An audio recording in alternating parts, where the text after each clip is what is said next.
Shalom Bapak Ibu, Saudara-saudari semua. Salam sejahtera dan salam sehat. Kasih karunia, pemeliharaan dan perlindungan dari Allah Tritunggal senantiasa menaungi kita semua. Pembacaan Alkitab hari ini diambil dari Yunus. Kitab Yunus pasal 2 ayat 6 dan 7. Dengarkanlah firman Tuhan. Aku tenggelam ke dasar bumi. Pintunya terpalang di belakangku untuk selama-lamanya. Ketika itulah Engkau naikkan nyawaku dari dalam liang kubur, ya Tuhan Allahku. Ketika jiwaku letih lesu di dalam aku, teringatlah aku kepada Tuhan, dan sampailah doaku kepadamu ke dalam bait-Mu yang kudus. Berbahagialah setiap orang yang mendengar firman Tuhan dan memeliharanya. Suatu ketika, Bapak Ibu, Saudara-saudari, ada seseorang pelaut bernama James Bartley, dan apa yang terjadi padanya pada tahun 1891 hampir tidak bisa dipercaya. James bekerja di kapal penangkap ikan paus, mengejar ikan paus, melempar harpun ke mereka, harpun itu seperti tombak, dan mengambil lemak mereka.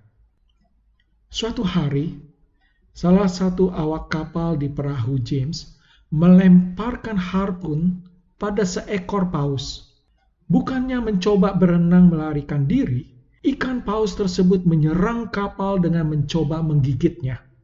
Semua laki-laki di kapal, kecuali James, melompat ke belakang. James menunggu terlalu lama. Ia bertugas mengemudikan kapal itu dan ia berharap bisa melepaskan kapal dari bahaya. Malah Bapak Ibu, yang terjadi, ia terjatuh masuk ke dalam lubang mulut sang ikan paus dan menghilang. Seluruh awak kapalnya ketakutan dan mereka memutuskan menunggu beberapa jam untuk melihat apakah salah satu ikan paus yang mereka serang akan kembali ke permukaan. Akhirnya, tubuh salah satu ikan paus memang muncul. Para laki-laki mengangkatnya ke samping kapal dan mulai memotong lapisan lemaknya. Ketika mereka sampai ke bagian perut, mereka menyadari ada suatu gumpalan sebesar manusia. Itu adalah James, Bapak Ibu. Mereka membuka perut dan melihat bahwa James masih bernafas.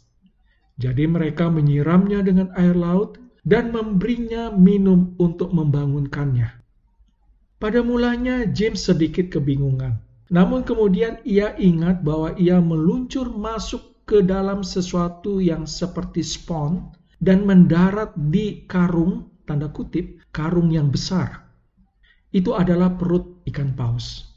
James mengatakan bahwa ia merasakan ada ikan di sana yang meliuk-liuk ketika ia sentuh. Meskipun gelap total, ada cukup udara di dalam sana dan ikan paus tersebut cukup hangat sehingga James masih bisa bertahan hidup.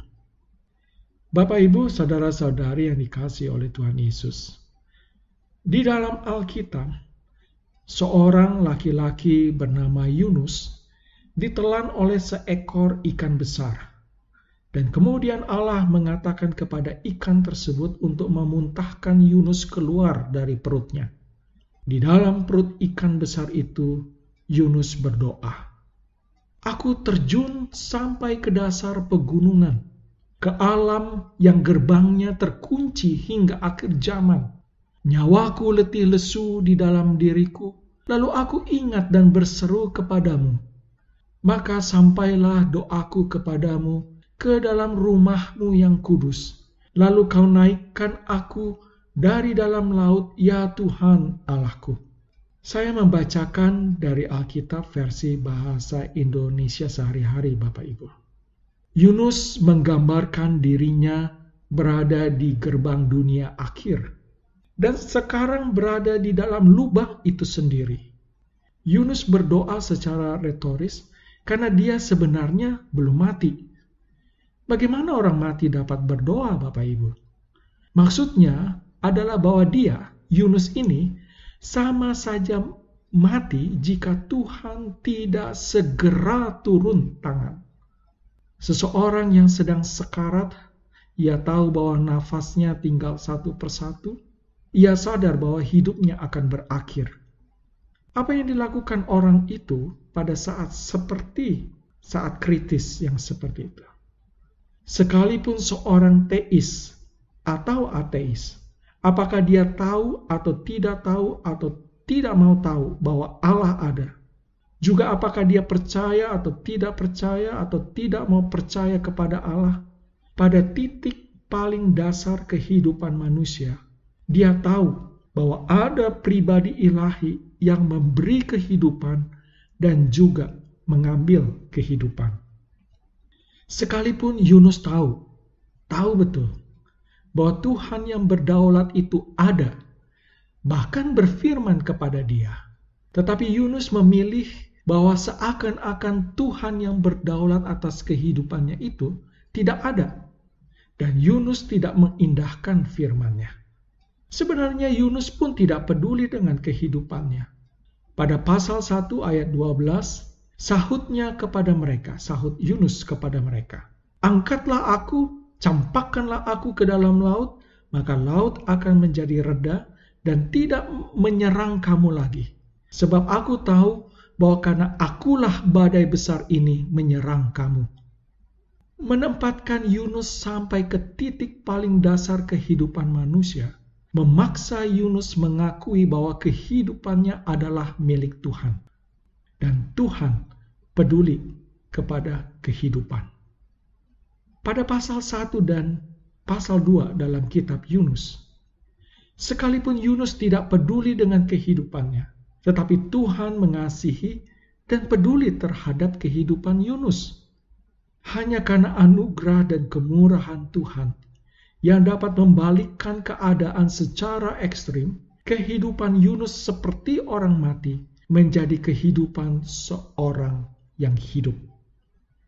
Memang Yunus adalah nabi yang kontroversial, Bapak Ibu. Sebagai tambahan, pada pasal 3 dan pasal 4 dalam kitab Yunus, sekalipun Yunus tidak peduli pada kehidupan penduduk Niniwe, tetapi Tuhan mengasihi dan peduli pada kehidupan penduduk Niniwe yang bertobat, yang semuanya tidak tahu membedakan tangan kanan dari tangan kiri. Allah sangat mengasihi kita, dan Allah sudah menebus kita dan memberi kehidupan yang kekal di dalam Kristus Yesus, Tuhan kita yang sudah mati dan bangkit dari antara orang mati. Dalam Kristus, genaplah apa yang dikatakan dalam Mazmur 103 ayat 4. Dia yang menebus hidupmu dari lubang kubur, yang memahkotai engkau dengan kasih setia dan rahmat. Allah menyelamatkan banyak orang dari bahaya, apalagi kita anak-anaknya, Bapak Ibu, saudara-saudari. Jika kita meminta Allah untuk melakukannya, Allah akan memastikan bahwa hal-hal yang jahat tidak menenggelamkan kita. Ketika hati dan jiwa kita hanya menjadi milik Allah, Ia akan selalu berada bersama kita untuk menjaga kita. Ingatlah, apapun yang Bapak Ibu sedang hadapi, Allah sangat mengasihi Bapak Ibu. Allah sangat peduli kepada Bapak Ibu. Bahkan ketika Bapak Ibu berada pada satu titik di mana Bapak Ibu tidak dapat lagi mengasihi dan peduli pada diri sendiri. Tuhan Yesus senantiasa menyertai kita di masa pandemi COVID-19 ini. Pada saat kita menangis, kehilangan harapan, kekhawatiran, ketakutan, bahkan termasuk teriakan di dalam keputusasaan. Ya Tuhan, bertindaklah segera bagi kami anak-anak-Mu, yang terutama yang berada pada titik yang paling dasar dalam kehidupan ini. Anugerahkanlah damai sejahtera, kemurahan, dan pertolongan-Mu saat ini. Amin.